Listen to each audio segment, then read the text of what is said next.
Join us on a journey where we unravel the latest trends, tackle your burning questions, and explore innovative strategies that are shaping the future of compensation, all with a cup of coffee in hand. Hello and welcome back to Comp and Coffee. I'm Ruth Thomas, Chief Compensation Strategist here at Payscale. Today's episode is kind of personal for us as leaders and as women and as people who believe in the power of fair pay to change lives and businesses. There's been a lot of noise, frankly, in 2025 about pulling back from pay equity and about shifting priorities. If you can see me, I'm doing shifting priorities in quote marks, and about whether fairness really still matters. I think we wanted to take this moment in this episode to say at Payscale, we're not shifting, we're doubling down on the importance of fair pay, because the hard truth is that fair pay means nothing if no one believes in it. And our recent Fair Pay Impact Report that we released showed that 68% of employees today think that they're underpaid, even when they aren't. So even when they're paid above or at market. And those perceptions, they're driving disengagement, burnout, and regrettable attrition. So today I've invited two women I'm lucky enough to get to work with every day here on our executive leadership team, Lexi Clarke, our Chief People Officer, and Kate Peter, our Chief Customer Officer. And we're not here just to talk about the numbers, but about the people behind them. So welcome back, both of you, to the podcast. I think the last time we did one together was back in April, and just after we'd all been together in Austin. We have all just been together again in Atlanta. We mainly visit cities beginning with the letter A. But reintroduce yourself to the audience. This may be the first episode anybody's ever listened to. So Lexi, do you want to start off first? Just tell the audience who you are. Yes. Lexi Clarke, Chief People Officer, always honored to be on the podcast, especially with these two. I have been at Payscale 5 years. Most of my background pre-Payscale is in early to mid. I want to take a break real quick just to let you know about a new show we've just added to the network.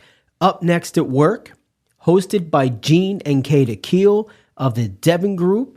Fantastic show. If you're looking for something that pushes the norm, pushes the boundaries, has some really spirited conversations, Google Up Next at Work, Gene and Kate Akil from the Devon Group. Stage Tech in the Seattle area, which is where I am still based. And it is sunny today in Seattle, which I am enjoying the last days of summer before we go into gray, rainy season. Thank you, Lexi. And Kate, welcome back. Thank you. Total honor to be here. Second time. Kate Peter, Chief Customer Officer, been here for 10, 11 months now, I'm going to say. And I lead our customer organization. So that's, everything from implementation and onboarding, solutions consulting, all the way to the renewals end of the spectrum and support. So incredibly excited to be here. Before I was here, I had the honor of working at sort of mid-level tech startups, if you will, the likes of Gainsight, Harvard Business Review, and Anaplan. So very excited to be here today. Thank you, Ruth. Thank you both. Okay, so there's been a lot of political rhetoric this year that's tried to push pay equity out of the spotlight. But for us here at Payscale, it's not optional. We still believe fundamentally it's foundational. So Kate, let's start with you first and gather your thoughts around this. As a customer advocate and executive, why do you think it's important that Payscale stays loud about fair pay right now? I think it's such a, I'm very good at saying loud. So that's the first thing. And I love an organization that really deeply believes in the mission and really gets loud. So first things first, I don't think you're ever going to turn me down, nor do I think that anyone's going to turn down the three of us. So that just sort of comes with the territory. But right now, I think staying loud really comes down to I'm talking to customers quite a bit. And there is this feeling of there's a cost that they are paying from disbelief from their employees around whether or not they are being paid fairly, which ultimately leads to all the things in the report: engagement loss, attrition, culture erosion. And so I honestly feel like if we're not out front talking about it, we're really not doing justice to our industry and our customers. I honestly think because it's a little bit of this, it's a trust thing, I'm always going to come back to Francis Fry and the trust triangle. I've talked about it before, I think even on this podcast, where like, to me, it's like if people don't believe that you have logic, if people don't believe that you're authentic and they don't believe that you have empathy, they really aren't going to trust you. And so a lot of what we're doing with our customers right now is just sort of working through, like, here's the data. So you've got the logic. Now, how can you really bring sort of the empathy and the authenticity to those conversations? So we're going to continue to be loud to do Great, that. thank you. And Lexi, as the, sitting in the chief people officer seat, how do you hold fair pay as non-negotiable, even when priorities are shifting externally? Yeah, I mean, I think, and we've talked about it even on this podcast before, like, I feel like once pay transparency really started to like kind of take hold and take fire across the country, like, you can't put the cat back in the bag. Is that what the reference, can of worms? Something back in something. You can't stop it. I think the conversation around it. And I do think, what we've talked about before is like, even if the landscape is changing around how we talk about pay equity, the reality is compensation is still more top of mind for folks than ever. It just might look a little different in how it comes up in a conversation. So I think the question from a kind of practitioner point of view is like, how do you keep it for like front and center, even when priorities shift? I think there's two ways to look at it. One, fundamentally, like the right thing to do, right? Like, it is the right thing to do to not lose hold of that and your commitment that you've made to your employees. I also think from an engagement point of view, or also from, a lens where you're trying to eliminate kind of distraction across the organization, like, you will have more engaged employees if they fundamentally understand how much they make and how those decisions are made. That is something that we have seen time and time again. And if you don't lose sight of that, then I think you can always keep it front and center in everything that you do. And that doesn't always need to be a heavy conversation. Once you've really like done that initial cleanup, I think weaving it into how those processes work moving forward becomes, I want to say that I'm going to use the word easier, even though us practitioners on the call know that it's never easy, an easier conversation across the board. Yeah, and I think if you've been reading how we've been talking about it at Payscale this year, it's, the teams that I oversee in the marketing team, it's very much focusing on that business imperative angle. Like, why is fair pay important to your business? We believe in like putting the messaging into your hands as the compensation pros and the HR pros that are listening to this. Of course, pay equity and treating people equally from a pay perspective is still the law. That hasn't changed. And also pay transparency laws are still passing as we speak. And so the requirement to be more transparent about pay is becoming, a day-to-day requirement. But, sometimes when we focus on pay equity is the right thing to do, which we all, I know, 100% agree with here on this call, we sometimes lose sight of that, like the fair pay, what I call the fair pay equation, which is what you just said, Lexi, which is really, fair pay for me, that equals trust, which equals engagement, which equals productivity and innovation. And every business leader needs to understand that. So, whilst people might feel they want to walk away from it because it's potentially politically charged, I think reminding our business leaders of the importance of fair pay as a key strategic lever in your business is really important. So thinking about that fair pay impact report, what really hit us was that 2/3 of employees feel they're underpaid, even when they're earning at or above market. And what's interesting is we did this study last time back in 2021, and that perception is actually growing, not shrinking. So it had grown by 17%, which feels completely weird, because if you think everything that's happened since 2021 in terms of pay equity and pay transparency, like, what is going on, Lexi? What's going wrong with the employee experience of compensation? And why don't people believe us, even when the numbers say that they're being paid fairly?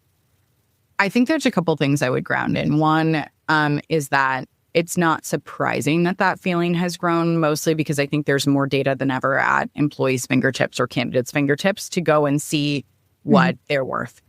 The other reality that comes along with that is that if you as an employer are not talking to your employees about how you decide on their compensation, and all they see is what they can find online, those two things likely there's some questions, right? It raises some questions, and that when it raises questions raises, I think fundamental kind of trust. So I think it's not surprising to me, given the amount of just data and I think like noise, and also like compensation has been a hot topic. Like it is a sexy headline right now, whether that's, related to inflation or pay transparency or anything else. I think that, the companies that are really continuing that commitment and getting it right is the companies that are not stopping talking about it. And talking about it is not a once a year kind of activity, but it's a like, here's how we post on our job postings. Here's how you can figure out where you are within your range. Here's how to progress in your career. Like they're taking, I think, those moments really seriously with their employee base, and they're finding every opportunity they can to reconfirm or re-evangelize or, whatever the case might be. And so, I think that I think it's not a surprising stat. It makes me sad, like personally sad, that folks are feeling that way. But I do think, we have lost sight of that. The royal we, colloquial we, whatever you will, lost sight of that over the last few years, just given everything that's been going on. And I don't think anywhere is quite figured out exactly how to make sure that it's in every stage of the employee experience in a way where employees can also ask those questions, so that, you're saying it over and over and over again so folks know that nothing is changing. Yeah, I think, we see that in like the data when we survey people around how transparent have they got. And that, while there are many of our customers, Kate, your customers doing great work here, the needle's not shifting at a rapid rate in terms of that pay transparency adoption. When you're talking to customers, Kate, what are you seeing on the ground in terms of employee trust around pay? Yeah, I think everything that Lexi said around the ability to have these conversations during a shift in sort of society too, has been really interesting, because we have moved more towards transparency with the pay bands online and being able to see what people are paid. And yet what I hear from customers is, our pay is competitive. You're showing us our pay is competitive. We're showing up competitive on job boards and sites, right? So why are people still walking? Why are people still, why is engagement still low on this topic? And not to, sort of overdo this point, but it has to be a trust thing for me, where specifically the frontline leaders, the managers being trained to be able to have conversations about, hey, I understand that this spreadsheet here might say fair pay, but let's have a conversation together about, your specific feelings about this, and then being able to have those conversations and hear that hard bit of feedback, and then be able to give a very logical yet empathetic response back as to why, in fact, this is competitive, and give them a little bit of that like behind the scenes view, because it's not just about, being competitive. It's about having the trust within the employee base. So we get into very nerdy conversations with our customers about that quite often. And I think that's where the CHRO having a seat at the table, having a seat at the boardroom table, all those things are so much more important right now, because you have to have a strategy behind that in order to execute as a business. And that's your best partner in crime as a business leader to be able to do that. And when I think about why that number grew, from when we did the study back in 2021, another thing I think is I don't think employees are still feeling the cost of living crunch. I don't think anybody probably says they feel better off than they did do back in 2021. And, whether when we look at the metrics, in theory, real wages have outpaced CPI in that time period, but it doesn't feel like that to a lot of people. I mean, do you get that feeling from you're obviously managing the employee base here at Payscale, Lexi? Yeah, I mean, I think you're spot on. I also think any kind, to your point, Ruth, I think even the conversation around inflation, right? Cost of living inflation, all of it, I think has not gone away. It's just kind of shifted and changed. I also think, bringing any new administration and like new kind of change in how you're talking about it, like just breeds more uncertainty around, okay, what's going to happen? And like, what does that look like from a macroeconomic environment? And I think we still don't know, right?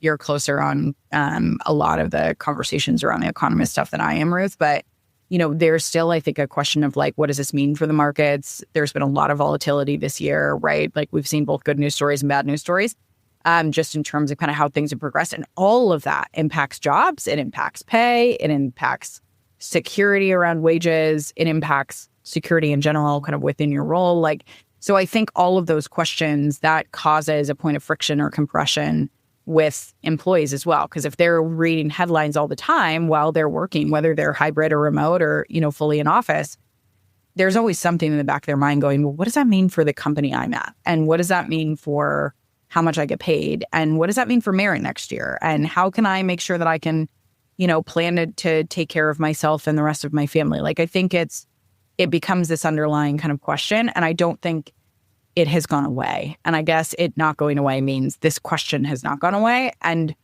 even more, again, then you combine that with what I said, which is like some of the increase in just the amount of data, everything that is out there. And it means employees or individuals are overloaded with information where, as a company, you can create that like almost like point of clarity. It's the light at the end of the tunnel to say like, I'm going to give you clarity on how you're paid. I'm going to give you clarity on how we're financially performing. I'm going to give you clarity. And it's not always going to be a perfectly rosy answer, but it is going to be a point of clarity. And I think people seek clarity in times of unknown. Yeah. And it's going to be tough going through, we're in mid-year cycle at the moment, but we're going to be many organizations are planning for year end. Our latest SBS, our salary budget survey here at Payscale, we're going to be talking about that on a future episode very soon. But we're seeing, that pay increases are coming down in terms of what employers are planning to budget in 2026. So there's going to be some tough conversations that need to be had. And I think that's when transparency around the why is going to be really important. But we know transparency is important. Referring back to that Fair Pay Impact Report, we saw that employees in high transparent organizations are 59% less likely to leave. But the reality is transparency isn't just a one-time email or a comp band PDF. It's really about building an ongoing relationship. We've talked about it, an ongoing relationship of trust. So Lexi, let's start with you. What does real transparency look like in a company? What's a conversation or practice that's really worked for you? Yeah, I mean, I'll like even be vulnerable and talk about probably like where this has gone wrong. When we've tried it too, like I remember when we first started to go transparent, I was so excited. I was like, it's in the trainings. We have a Confluence page, like our own intranet, like we have an FAQ, like look at us, we're crushing it. And then it was later in the year, someone that had clearly started after that point was like, well, wait a minute, how do we pay people? What does that look like? And the first the first reaction you have is to like get defensive, right? You're like, excuse me, there is a published FAQ. What do you mean you haven't seen it? And really like what I have now learned is like anytime that you can get defensive around things like communication, you're like, okay, if everyone's asking that question, it means I maybe haven't done my job at, putting that in the right place. So I just think like continuous communication in different avenues, in different channels, and in different places, I think is really key here. I still don't feel like, by the way, like we've got it perfect internally. And I ask for feedback from our employee base and our leaders every single year. I think we've made a ton of progress. I almost swore. Did you see that, Ruth? Did you watch that almost happen? But I'm getting better at not swearing on the podcast. I think we've gotten a lot better, but I think there's still work to do. And I think what that looks like, my dream state, is it's threaded through the employee experience so that you can just never miss it. You never miss it. Like it's not one time a year. It's not 2 times a year. It's, Chris always says compensation should be always on. I think about transparency as always on. Transparency to me, by the way, is, to your original question, different depending on where you are in that journey. So using Payscale as the example, we are transparent around ranges, comp ratio, potential earnings, all of those other things. We give you that range that's in the job descriptions. We tell you when we're in compensation cycles where you are within that range. We have dedicated compensation trainings that talk to you around the data sets that we use and how we think about it, the percentiles we target, the markets we target, all of those other pieces. It took us a long time to get there. So I have also been at organizations where the level of transparency is, here's the cycle, here's how we make comp decisions, here's how we think about promotions internally within the organization. And we're not in a place yet where we can share with you like the data sets we're using or the survey cuts or anything like that. It is all going to be dependent on where you are within that journey. And transparency is not a one-size-fits-all exercise. It is a one-size-fits-none. So you've got to fit it to where you are or where the company is on their journey. And then you've got to think about like transparency is almost in the eye of the beholder, right? So you've got to think about, even if I feel like I'm being super transparent, somebody else might not. And so I've got to make sure that I have that, feedback loop with employees to tell me I don't have the information I need, or I don't understand, or I still have questions, or my questions aren't always answered. You're not always going to be everything to everyone. But I think you can, work really hard to create those different ways of catching all of those different audiences and making sure that the message is resonating. So, Kate, you're a manager of probably one of the biggest groups, I think. Because it's the biggest group at Payscale, the customer org? Yes, it is. So how do you think about, as a manager, like communicating pay or pay transparency? Like how do you feel that you've evolved in that? Or do you feel equipped for that? What do you feel you need for that to kind of make that come to life in your organization and with the people that report to you? I will tell you, I've been schooled by Payscale since getting here in the best possible way. I won't lie. I'm a pretty competitive person when I'm out there in the market trying to get somebody, I've got this like talent I want to bring in, right? Like I got to understand, I can say very authentically to my team that we very much believe in pay transparency and pay equity, because I have seen behind the scenes here of what it's like to say, oh my God, but this person just needs more and here's why. And the comeback of like, well, that will create inequities in our system. And here's why. And I just I think I needed that as a leader, if I'm being honest. Like I needed to see the inner workings really did stay very, very true, even when it was hard, right? Even when it felt like, oh my God, okay, well, what are we going to do? We don't get this kid. It was what I needed. I needed to see it so that now when I talk to my employees, I'm like this, look at what we have here. We've got something really special, and we're able to do the comp ratios, and we're able to do the benchmarking for you. And this is the career path that you might want to take. And we've got all of this data, but we also stay true to it behind the scenes. And I think giving your leaders the ability to see behind the curtain and to see that you're holding yourselves accountable at the company level to making sure that you're doing things transparently in the right way gives them that much more confidence when they speak to the team. So honestly, like before, what I was doing was probably just being like, let's have like huggy conversations. And of course I believe in you. And here's what it is. Now I'm doing it with data, but I'm also doing it with a lot of authenticity because I was able to see behind the scenes. Yeah. And we've obviously led the charge on this here at Payscale because it's what we do for a living, but it's also what we believe in.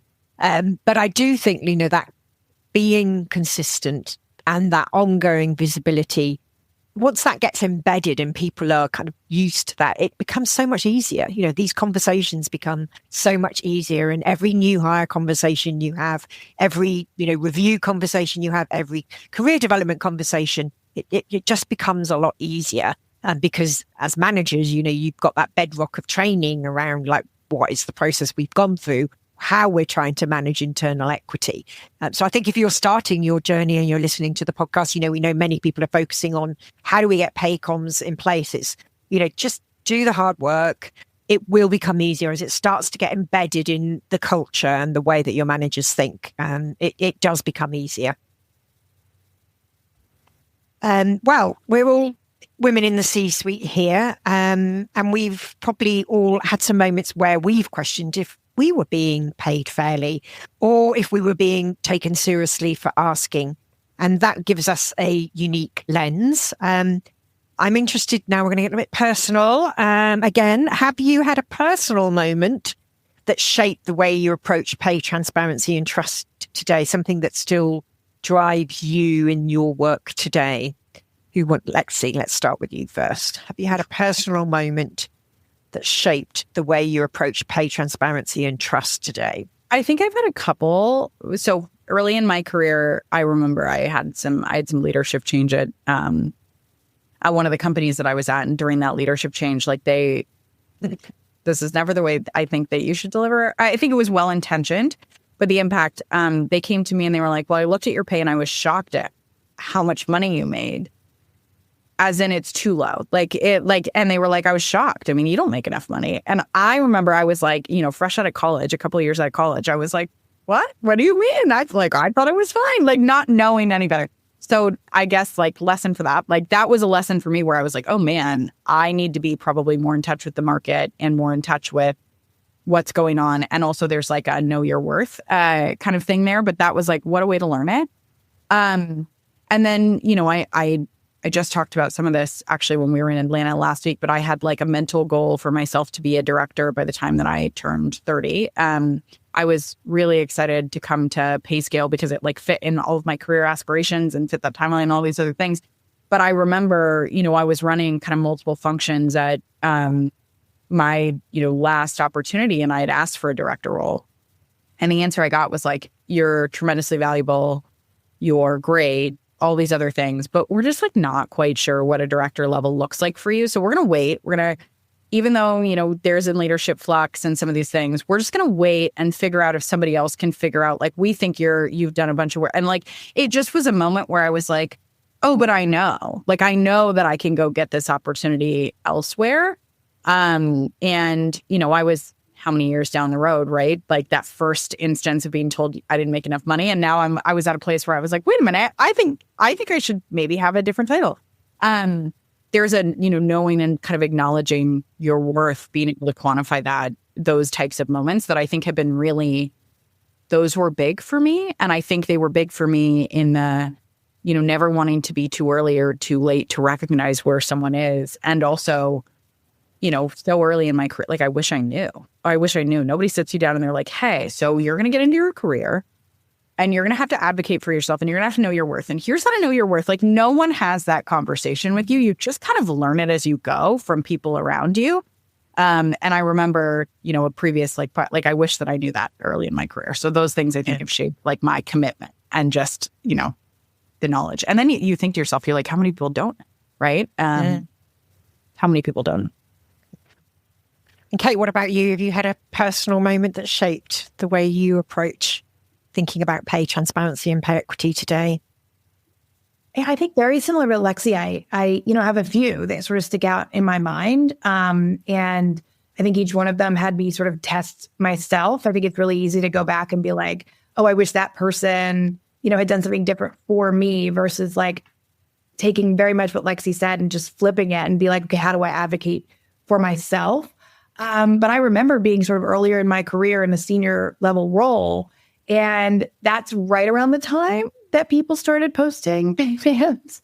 And when I saw, I think that you guys probably experienced this much closer than I did at the time. But when I saw the band, and I think maybe even this goes back to your last question, Ruth, about why has belief gone down over time since the pay bands are out? And it could have been similar experiences to the one I had where the band came out for the same role that I had, and it was way higher.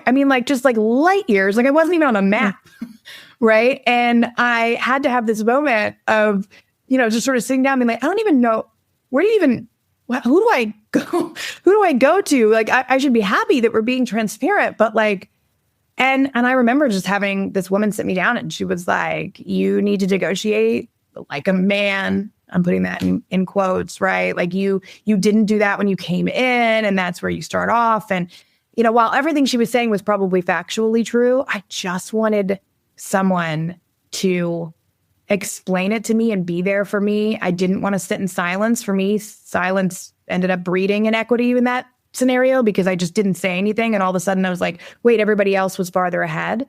So I've sort of made it a mission recently to advocate, even for the people who work for me. I'll be like, okay, you need to remember that part of this is, being able to come and advocate for yourself and have tough conversations with me and tell me what you need so we can have open and honest conversations. And I do that for other women outside of here as well. And just be like, okay, because while we, I think, have everything transparent as best we can, we still make mistakes here. There are other companies who don't. And I like to reach out and mentor them as well, because nobody that experience, that was not a good day or a good year, probably, for me. Yeah, I love that, though, where you reference the fact that, there was this next shocking moment when people started to see the pay ranges on job postings and were like, hey, what is going on? So you're right, maybe that's what's, led to this jump in people feeling that they're underpaid. And I love the thing about advocating. I think, I've been in a slightly weird position because I worked in reward, like in-house for the first 15 years of my career. So I knew what everyone was paid. So if anyone was going to pay me unfairly, I was going to know about it. So I was in a very privileged position. Then I ran my own company for 10 years and kind of that's a completely different position. And then obviously I came to Payscale where we obviously practice what we preach. But as I've gone into the C-suite, I think I have this thing about thinking more about like, what am I bringing to the business and being able to articulate in order to kind of like say why I'm here and why I should be, treated and paid fairly or equitably to my peers on the C-suite. And that's something I've been thinking about a lot more. And again, as you say, like thinking how you can help other people into like thinking about what their worth is, what value they're contributing to the business. So, okay. So, well, thank you for both of you for joining me today. The Fair Pay Impact Report really was a wake-up call this year. We know that if fair pay isn't believed, it's not trusted and it won't retain your people. So if there's one thing we would leave the listeners with that they could do this quarter to rebuild trust in how pay decisions are made, what would you say as a line manager, Kate, first? What would you encourage people to do to rebuild that trust? I'd say you can't fix what you don't acknowledge. Maybe it goes back to my story a little bit ago about like feeling like I had to be the one yelling about it versus, the company actually acknowledging, what they were doing and how they were doing it with pay bands and with becoming transparent. Employees are telling us they don't believe us. So our job as leaders is to literally provide sort of the logic, the authenticity, and the empathy to acknowledge and help them get there. And so that's what I would say is like, this is all of us as leaders coming together and making sure that we have open and honest conversations that are data informed and backed. And Lexi, from your perspective? I think it's, everything that we just talked about, all of these conversations, I think it's 2025, all this pay transparency legislation has happened. Like everyone has seen it all over the news and the internet. But I think that it still feels, if you're a practitioner or you're a leader, it still feels hard. Like this conversation and an open conversation around compensation still feels fully loaded. It feels hard. It feels heavy. Some of that I think is coming off of years of, that not being an okay conversation to have or being very taboo. I think if you're a practitioner listening or a leader in your organization or just an employee, I think making these conversations feel like giving permission for the space. And I think giving safety for the space. Yeah. And by that, I mean like either having that conversation or making sure that if you are having that conversation, you can make it feel normal. Like I always think when someone comes to me, even if I'm in a place where I want to defend the data and like all these things around why we did it, realizing that even if I'm super close to the data, this person isn't. So as long as I can make it feel like the conversation is safe and okay, that impact then will carry on with them through either leading their organization or how they interact moving forward. And that's impact. And I think the more that we give permission for these conversations and conversations around compensation, the easier it gets to drive fair pay. Like, I just think the more we make it not this behind the scenes curtain scary thing, and the more that we just are really open in learning and also listening, I think that's the biggest. You can do all the right things and all the trainings. And again, my FAQ documents are beautiful, but I think that ultimately it comes down to the quality of the conversation. And that's what people are going to remember. Great advice. Well, thank you, Lexi and Kate, for joining me today and for bringing your voices, your vulnerability and your leadership to this conversation. I think the takeaway is, if you've read the report, the Fair Pay Impact Report, employees are telling us they don't believe in how pay decisions are made. And if we don't rebuild that trust, then we will lose our best people no matter how fair or generous our comp strategy is on paper. So to everyone listening, now's the time to act. Start the conversations, train your managers, audit your structures, use the data, and be human in how you deliver it. We'll link to the full Fair Pay Impact Report in the show notes and comments. And we want to hear from you. What's keeping you up at night when it comes to pay, transparency and trust? How do you feel about the whole topic of fair pay? Email us at coffee@payscale.com. And we will look forward to hearing your comments and seeing you on another episode of Comp and Coffee soon. Thank you very much, Lexi and Kate. Thank you. You.